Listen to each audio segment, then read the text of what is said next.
राशिद रोज़े धणी रहमतुल्लाह अलैह जे सजादा नशीन सूर्य बादशाह 1921 धारे 12 सालन जे जमार में पंहिंजे वालिद बुजुर्ग सैयद शाह मर्दान शाह अवल जे वसाल खां पोइ पागारे ख़ानदान जी दस्तार पाए पाण पागारा थिया।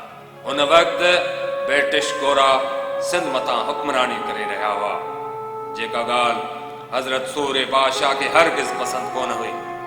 12 सालन जी नंढड़ी उमिरि में सूर्य बादशाह धारे अंग्रेज़ जे हुकूमत खे तस्लीम न कंदे सांगड़ में क़ाइम गणक बंगलो खे हुरन जो हेड क्वार्टर ठाहे ऐं गाज़ी भर्ती कया ऐं अंग्रेज़ साम्राज्य सां खुल्लम खुला जंग जो ऐलान कयो। अंग्रेज़ साम्राज्य सूर्य बादशाह जी सोच खां वाक़ुफ़ थी वियो त हीअ शख़्सियत असां लाइ नुक़सानकार साबित थींदी।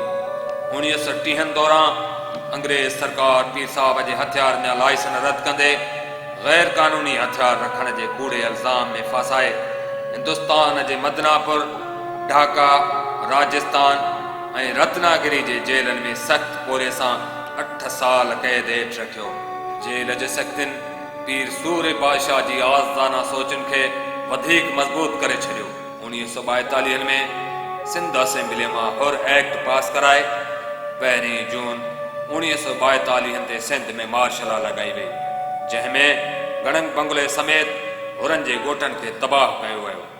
केतिरनि ई हुरनि संदनि औरतुनि ॿारनि खे वॾियूं अज़ियतूं ॾेई गोलियुनि जो खाज बनायो वियो। एतिरे ज़ुल्म हूंदे हुरनि आण न मञी ऐं पंहिंजी गोरीला वेठ जारी रखी। अंग्रेज़ उन तहरीक खे ख़तमु करण लाइ सूर्य बादशाह खे 20 मार्च 1943 में शहीद कयो, पर सूर्य बादशाह शहादत ताईं उन ॻाल्हि ते क़ाइमु रहियो त वतन या कफ़न, आज़ादी या मौत, ही उन जदोजहद जो नंढड़ो अक्स आहे।